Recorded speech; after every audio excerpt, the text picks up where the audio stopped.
저는 올해로 결혼 5년 차로 이제 30대 중반에 접어드는 여자입니다. 남편은 저보다 2살이 많네요. 오는 8월에 아이가 태어나기로 예정되어 있습니다. 결혼 5년 차인데다가 저도 남편도 나이가 30대 중반으로 향하고 있는데 굳이 따지고 본다면 조금 늦은 감이 있기는 하지요. 우리 아이만큼은 부족함 없이 키우고 싶어서 조금 욕심내느라 늦어졌어요. 홀씨모 모시고 살던 남편도 그렇지만 저희 집도 사정이 넉넉한 편이 아니어서 시작이 조금 어려웠거든요. 맨땅에 헤딩까지는 아니지만 그래도 별거 없이 시작해서 여기까지 왔어요. 칭찬이나 박수갈채까지는 바라지 않았지만 시모나 신우를 보니 가족이 어떻게 이럴 수 있나 싶을 정도로 고달픈 사연들이 많았습니다. 결혼 시작할 때부터 지금까지 저나 남편을 어떻게 생각했길래 사람이 그럴 수 있나 싶어요. 지금에 와서는 남편도 저도 행복합니다. 남보다 더 멀게만 느껴지던 시가족들, 이제는 이렇게 떼어내버리고 말았으니 솔직한 심정으로 제 속이 다 후련합니다. 아니, 굳이 따지고 들자면 신우와 시모의 갑질은 결혼 전부터, 남편이 저를 알기 전부터 시작되었겠네요. 남편과는 연애 1년 반이라는 길고도 짧은 시기를 거쳐서 결혼까지 결정하게 되었어요. 저도 30을 바라보고 있던 상황이었고 연애하면서 둘이 너무나도 잘 맞았기에 결혼을 결심하는 게 그렇게 어려울 건 없었습니다. 남편은 조금 서두르는 느낌이 없지 않아 있었는데 남편이 결혼 전에 어렵게 꺼낸 이야기는 그야말로 충격적이고 많은 고민을 하게 만들었습니다. 31살의 나이로 군대 전역과 대학 졸업 동시에 취직을 하게 된 남편은 나이는 젊은 편이지만 경력 6년 차의 베테랑 사원이었어요. 졸업한 대학교에 비해서 취직도 괜찮은 곳에 했고 어느 정도 유명한 회사에서 일을 하고 있었거든요. 제 또래에 취직 준비해보던 사람이면 이름 한 번쯤은 들어봤을 법한 계열사도 여러 개 가지고 있는 규모가 있는 회사였습니다. 6년차 직장인답게 연봉도 꽤나 높은 편이었는데 정작 결혼 준비를 앞두고 남편이 모아놓은 돈이 썩 많은 편이 아니었어요. 액수는 4천만 원이 조금 넘는 정도였습니다. 그 당시 남편이 받고 있던 1년치 연봉보다 안 되는 액수가 남편이 모아놓은 돈의 전부였습니다. 솔직히 많이 충격적이었어요. 왜냐하면 저 또한 4년 차의 회사원이었고 회사도 연봉도 남편보다 제가 조금 떨어지는 편이긴 했는데 그런 저조차도 통장에 이미 6천만 원의 결혼 자금이 모여있던 상황이었거든요. 그렇다고 해서 연애하는 동안 제가 봐온 남편의 모습 중에서 과소비를 한다거나 소비에 있어서 절제를 못한다거나 비계획적인 지출을 한다거나 쓸데없는 데다가 돈 쓸 사람은 아니었거든요. 그래서 혹시 돈을 모으지 못한 부분에 대해 무슨 사정이 있는지 물어봤습니다. 남편은 솔직하게 말해줬어요. 아버지가 남편이 어릴 적 돌아가셨다는 사실은 연애하는 동안 이미 남편에게서부터 들어 알고 있던 이야기였는데 세세한 부분에 대해서는 따로 이야기해준 적은 없었거든요. 남편은 당시 홀씨모 모시고 살면서 위로 누나가 한 명 있는데 누나도 아직 결혼을 하지 않아서 셋이서 다 같이 살고 있었어요. 남편의 누나, 그러니까 신우 또한 직장인이기는 한데 그간 집에 들어가는 거의 모든 비용, 생활비라든지 공과금이라든지부터 시모와 신우 용돈까지 전부 다 남편이 벌어오는 월급에서 나가고 있었다는 충격적인 사실을 전해주더라고요. 사실상 남편이 집안의 가장 역할을 하고 있었던 것이었지요. 숨기지 않고 말해준 용기가 참 가상했어요. 하지만 그렇다고 해서 정직하고 말고를 떠나 솔직히 누가 결혼 전에 그런 소리 들으면 기뻐하겠나요? 어느 집이던 그 집의 기둥은 뽑아오는 게 아니라는 말이 괜히 있는 게 아니기에 저 또한 결혼 문제가 쉽게 결정할 수 없는 일이라고 생각하고 있었습니다. 남편은 어렵게 입을 열었어요. 자기도 이런 상황에서 벗어나고 싶다고요. 처음에는 당연히 집안의 유일한 남자로 가족들을 먹여 살리는 게 자기한테 주어진 일이라고 생각했다고 합니다. 원래는 2살 위였던 누나가 돈을 벌고 있었기에 혼자서 힘들던 누나를 도와주고 싶었다고 해요. 그런데 신우는 남편이 취직을 한 그날에 다니던 직장을 그만두고 남편이 벌어오는 돈으로 놀고 먹었다고 하더라고요. 신우도 재충전에 시간이 필요하다 생각했던 남편은 딱히 다른 말은 하지 않았고 혼자 가족들 벌어먹이느라 힘들었지만 2년 정도 후에 누나가 직장을 다시 구하면서 한숨 돌릴 수 있을 줄 알았다고 하네요. 그런데 신우는 자기가 버는 돈은 자기가 버는 돈이고 생활비며 여러 비용들을 계속 동생인 남편한테서 받았었다고 해요. 남편이 달리 불만을 가지고 살지는 않았는데 저에게 청혼을 했던 그해 초에 신우가 자기 명의로 아파트를 하나 사게 되면서 생각을 고쳐먹게 되었다고 합니다. 서울 변두리에 있는 오래된 아파트이긴 하지만 자기는 6년이란 긴 시간을 일하면서 취미라고 할 만한 것도 가지지 못하고 죽어라 일만 했는데도 통장에 남아있는 돈이 한 푼도 없었다고 하네요. 그때 남편은 이 생활을 청산하고 가족으로부터 독립을 해야겠다는 생각을 하게 되었다고 합니다. 현실에서부터 달아나기 위해 저랑 결혼을 결심한 건 절대 아니고 저랑 함께라면 그 어떤 힘든 일도 이겨낼 수 있을 것 같다며 저를 향한 마음은 진심이라고 전해왔어요. 그런 사정을 저한테 거짓으로 말하고 가족들 뒷바라지 하고 있던 사실 또한 저 모르게 다른 변명으로 둘러댈 수도 있었는데 모든 걸 사실대로 말해준 걸 보니 남편의 진심이 느껴졌어요. 더 이상 가족들의 기둥이자 지갑으로 살지 않겠다는 말에 확신이 느껴져서 결국 저도 결혼을 하기로 결정을 하게 되었네요. 이래저래 해서 결혼 비용을 최소화하는 식으로 해서 돈을 좀 아끼기로 했어요. 그래도 좋은 사람들을 만나서 여기저기서 도움받아가면서 비용을 많이 줄일 수 있었네요. 결혼식 비용을 아낀다고 상황이 여유로운 건 결코 아니었지요. 둘이 합쳐 1억으로 서울 어디에 집을 구하겠어요. 말씀드린 대로 저 또한 친정에서 어떠한 지원도 바라기 힘든 와중에 아무리 남편이 여태껏 가장 역할을 하며 집안의 기둥 역할을 했다고 한들 상황 뻔히 알고 있는데 시댁 쪽에서 돈을 좀 더 해올 수 없다는 것도 잘 알고 있었습니다. 한참 대출도 알아보고 이래저래 백방으로 조금이나마 아껴보려 발품 손품 팔아가며 알아보고 있는데 신우와 시모가 저희 좀 보자고 할 이야기가 있다고 해서 자리를 만들었어요.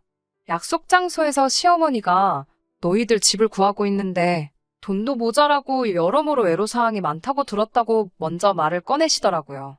뭐 얼마를 지원해주겠다 하는 말은 기대도 안 했는데 저희가 고생하고 있다는 걸 알아주시니 남편도 시어머니의 그런 반응을 예상 못했는지 조금 놀라는 분위기였습니다. 이윽고 신우가 입을 열더니 자기가 자가로 아파트가 있는 건 알지 하며 말을 꺼내더라고요. 남편한테는 신우가 자가로 집을 가지고 있는 게 영린 같은지라 조금 심기가 불편한 표정이었어요. 남편한테서 생활비며 뭐며 다 뜯어내서 산 거나 마찬가지인 집이잖아요. 신우가 이어서 말을 하기를 자기는 그 집이 위치도 그렇고 출퇴근하는데 거리도 그렇고 해서 그 집에는 세를 주고 있는 상황이라 말해주더군요. 그런데 이번에 세입자가 나가게 되면서 새로 세입자를 구해야 하는데 너네가 들어가 살 생각이 있느냐 묻더라고요. 남편 자존심도 생각해야겠지만 더할 나위 없이 좋은 이야기 듣던 중 반가운 소리였지요. 남편도 한 수 접고 누나가 그렇게만 하게 해주면 고맙지 하면서 조금 숙이고 들어가더군요. 신우는 앞뒤 다 잘라먹고 그러면 너네가 들어가 사는 걸로 하고 하면서 전세금 이야기를 꺼냈습니다. 저는 당연히 동생 일이고 그 아파트도 사실 동생 덕분에 자가로 구한 거나 마찬가지니 시세보다 더 싸게 해주겠다고 꺼낸 이야기인 줄 알았는데 그게 아니더군요. 오히려 시세보다 훨씬 더 높은 가격을 부르는 거예요. 한다는 말이 신혼부부 전세금 대출이 이자가 싸지 않냐면서 신우가 지금 알아보고 있는 아파트가 한 채 더 있는데 자기가 대출을 받으려면 이자가 비싸니 저희 보고 대출을 받아오라는 뜻이었어요. 남편이 어이없어 하면서 우리가 지금 한 푼이라도 더 아껴보자고 알아보고 있는 거지. 예산을 훌쩍 뛰어넘으면서까지 그 집에서 살 이유는 없는 것 같다고 딱 잘라서 거절을 했습니다. 신우가 약이 잔뜩 올라서 하는 말이 저희가 도와주기만 하면 자기가 아파트를 한 채를 더 할 수가 있는데 누나가 돈 벌자고 하는 이야기인데 동생인 너가 그렇게 나오면 어떡하냐면서 열을 내더라고요. 더럽고 치사하게 나오는 게 누군데 오히려 저희한테 역정을 내면서 짜증을 부리더라고요. 시모도 나서서 남편 보고 이자 싸게 돈 좀 해오라고 가족끼리 서로 도와야지 않겠냐고 하는데 말이 가족끼리 서로 돕자는 거지. 일방적으로 저희가 희생을 하라 강요하는 소리였어요. 남편도 저한테 했던 말이 있으니 굴하지 않고 그렇게 할 생각 없다고 단호하게 나오니 신우가 이내 잠잠해지더니 알겠다고 하나뿐인 동생 위해서 자기가 손해 좀 감수를 하겠다고 나오더라고요. 그런데 전세금도 매물 나와 있는 거에 비해 별반 차이 없는 금액을 말하면서 싸게 들어와서 살게 해주는 대신에 조건이 있다면서 말도 안 되는 요구를 하기 시작하는 겁니다. 자기가 잘 아는 업체 알아봐 놓은 데가 있다고 저희가 새들어 살다가 인테리어를 싹 다 새로 해놓고 나가기만 하면 된다고 하는 거예요. 그러면서 견적이라고 말하는데 2년 내로 하면 지금 내놓은 견적 그대로 해주기로 했다고 3천만 원만 따로 모아놓으라는 거예요. 속이 훤히 보이더군요. 저희가 나가게 돼서 세를 다시 주거나 아파트를 팔거나 하려면 구축 아파트라고 해도 내부 인테리어를 새로 해놓은 게 더 유리하니 그 비용을 저희 보고 내라고 하는 거였지요. 끝까지 독립해서 이제 자기 인생 찾겠다는 동생한테서 마지막까지 한 푼이라도 더 뜯어먹을 생각밖에 없는 거예요. 남편도 결혼하면서 이제 생활비도 더 줄 수가 없다 이미 말을 했다고 하니 신우랑 시모도 이번이 마지막 기회라고 생각했는지 마지막 한 방울까지 다 짜내서 털어먹으려는 계획을 가지고 있던 겁니다. 그러는 와중에 언성이 높아지고 조금 다투는 식으로 이야기가 오고 가게 되었습니다. 여태 내가 벌어온 돈에 빌붙어서 산 집 아니냐. 어차피 그 집은 전세로 들어가도 우리 예산을 초과해서 그 돈 내고 전세로 들어갈 생각도 없다 하고 못을 박았어요. 하물며 2년 살고 3천만 원 들여서 인테리어 새로 해주고 집을 빼줄 생각도 없다고. 3천만 원이 누구 집 개 이름도 아니고 차라리 월세를 살아도 그거보단 싸게 먹히겠다고 하면서 신우시모와 대판 싸우게 되었지요. 결국 시모와 신우와는 더할 이야기도 없었고 연을 끊고 사내 어쩌네 하면서 헤어지게 되었습니다. 가족끼리 연을 끊겠다는 말이 남편에겐 상처일 법도 했는데 오히려 이렇게 된 게 후련하다고 하면서 저한테도 크게 마음 쓰지 말라고 이야기를 해주더라고요. 겉으로는 아무렇지 않은 척 하지만 속은 말이 아니겠구나 싶었습니다. 그렇게 저희는 결혼을 하게 되었어요. 결혼식도 스몰 웨딩보다도 훨씬 더 조촐하게 했습니다. 어차피 시모와 신우가 연을 끊겠다며 결혼식도 불참하겠다 선언을 했거든요. 신혼집은 교통도 불편하고 집도 오래된 빌라였지만 저희 형편 안에서 가장 좋은 조건으로 구해서 들어갔어요. 어차피 맞벌이 부부였고 둘 다 같은 목적을 가지고 있었으니 그 생활이 힘들거나 하지는 않았습니다. 자녀 계획은 조금 미뤄지게 되었지만 돈도 수월하게 모을 수 있었고요. 더 나은 삶을 위해서 힘든 것도 있고 열심히 노력했지요. 결혼 직후 3년은 정말 뭐 했는지 싶을 정도로 순식간에 지나갔던 것 같아요. 워낙 바쁘게 살았던지라 누구 만나고 할 시간도 없었지만 식가족하고는 만날 일이 전혀 없었지요. 아들 결혼식도 기분 나쁘다고 안 온 사람들하고 무슨 교류가 있었겠어요. 그런데요, 어떻게 제 연락처는 알아낸 건지 신우한테서 전화를 한 통 받게 되었습니다. 이미 남처럼 지낸 지가 3년인데 제가 뭐라 할 이야기는 아닌 것 같고 가족 일이니 저보다는 남편하고 직접 통화하시라고 했어요. 남편도 신우가 먼저 연락을 해왔다는 게 의외로 보였고 그간 어찌 지냈냐, 그래도 가족인데 명절 때마다 보고 싶더라 하는 그런 이야기를 나눈 것 같았습니다. 남편도 그 꼴로 연을 끊게 되었지만 그 기간 동안 가족들하고 연락 한 통 없이 지내며 나름 고충도 있었고 외롭고 힘들었던 부분이 있었나 봐요. 그래서 다시 한번 만나기로 했지요. 약속 장소에 나갔는데 신우와 시모가 먼저 도착해서 저희를 기다리고 있었습니다.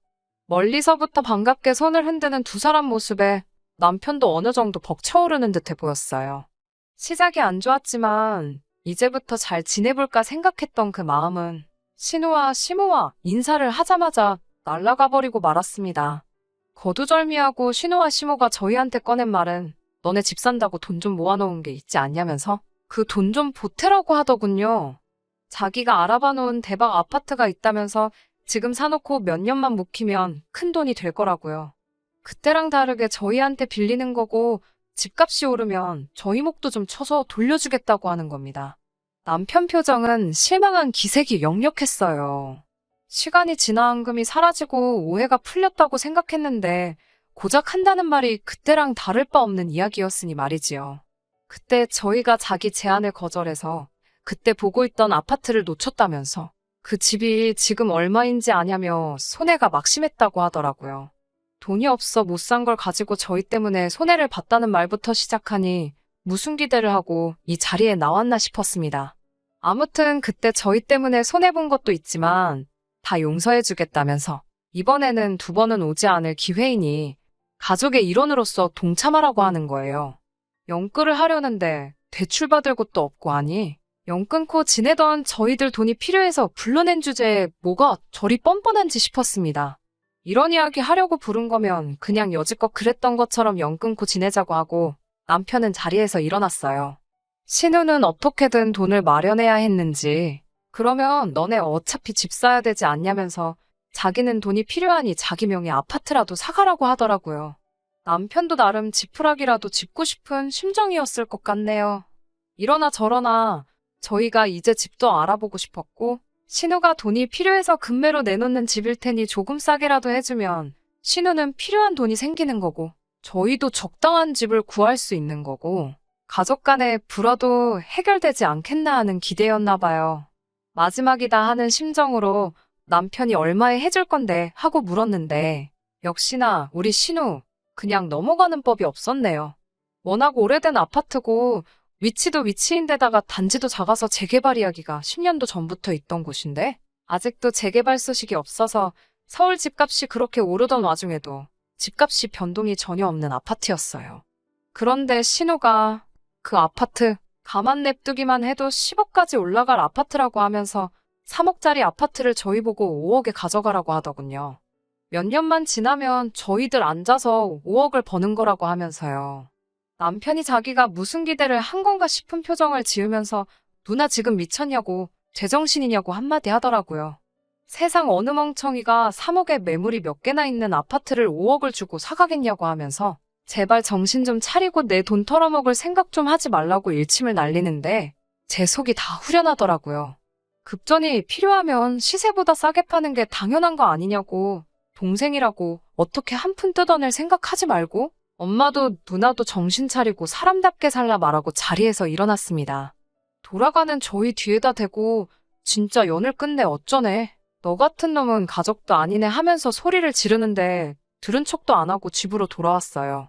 남편도 이제 더는 아쉬울 것도 없는지 세상 후련하다고 하면서 앞으로 우리 잘 될 생각만 하자고 가족들 정 때문에 잠깐 흔들린 모습 보여줘서 미안하다고 사과하며 다짐을 했습니다.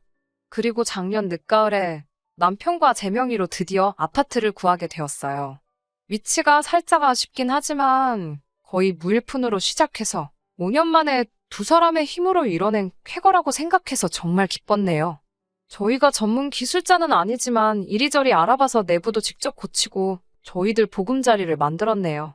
겹경사로 이사와 동시에 아이도 생기게 되었고요. 정말 너무 행복했지요. 그리고 새해가 밝고 얼마 지나지 않아서 또 그동안 연락 한 통 없이 지내던 시가족들한테서 연락이 왔어요.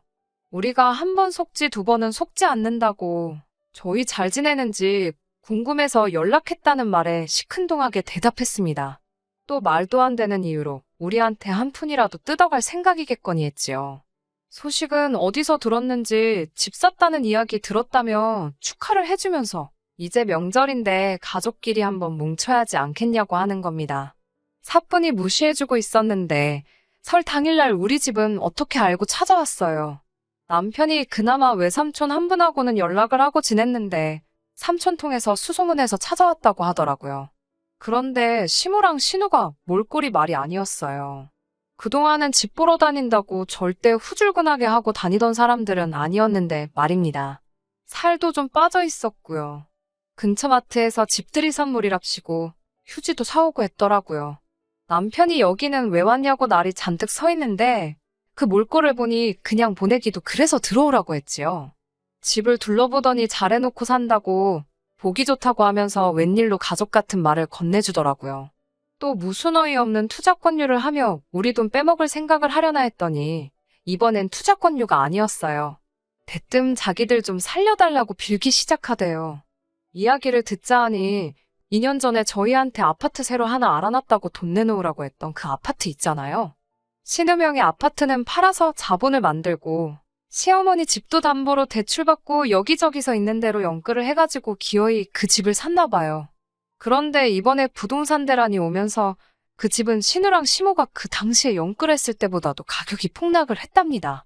그런데 이자는 이자대로 나가고 있고 두 사람 벌이로 도무지 그 이자조차 감당할 수 있는 수준이 아니라는 거예요. 신우도 시모도 그 이자 감당하겠다고 투자까지 뛰고 있는데도 택도 없다고 합니다. 집은 급매로 내놓긴 했는데 누가 사가는 사람도 없나 봐요. 그 집이 정리되는 대로 빚잔치하고 저희 돈도 다 갚을 테니까 팔릴 때까지 이자 내는 것 좀 도와달라고 거의 바짓가랑이라도 붙잡을 기세로 제발 좀 도와달라고 울부짖더라고요. 목소리 떵떵거리던 양반들이 저 자세로 나오니까 솔직히 마음이 조금 그랬는데 남편이 그동안 쌓인 게 많았는지 일침을 놓더라고요. 누나나 엄마가 내가 가족들 도움 필요로 할 때 뭐 하나 도와준 적이 있느냐면서 어떻게든 나한테 한 푼이라도 더 가져갈 생각만 하던 사람들이 이제 와서 도와달라고 하면 자기가 도와주겠냐고요. 집들이 선물이라고 사온 휴지를 던지면서 이 휴지가 내가 첫 직장 취직하고 나서 처음으로 누나랑 엄마한테 뭐 하나 받아보는 거라고 만약에 생각했던 대로 투자가 잘 돼서 떼돈을 벌었으면 지금 이 자리에 나를 찾아오기나 했겠냐 하면서요. 그때 내가 내 돈 투자해서 날려먹었으면 어떻게 할 생각이었냐고. 이렇게 된 거 다 자업자득이지 않냐며 일 없으니 제발 가라고 엄마나 누나나 제발 염치 좀 챙기고 살고 이제 진짜 두 번 다시 우리 앞에 나타나지 말라고 속 시원하게 한마디 하더라고요. 얼마 전에 연락이 왔어요. 어떻게 신우랑 시모는 그 아파트를 정리하기로 했나 보더라고요. 손해가 막심했지만 그래도 다행인 건 빚은 남지 않았나 봐요.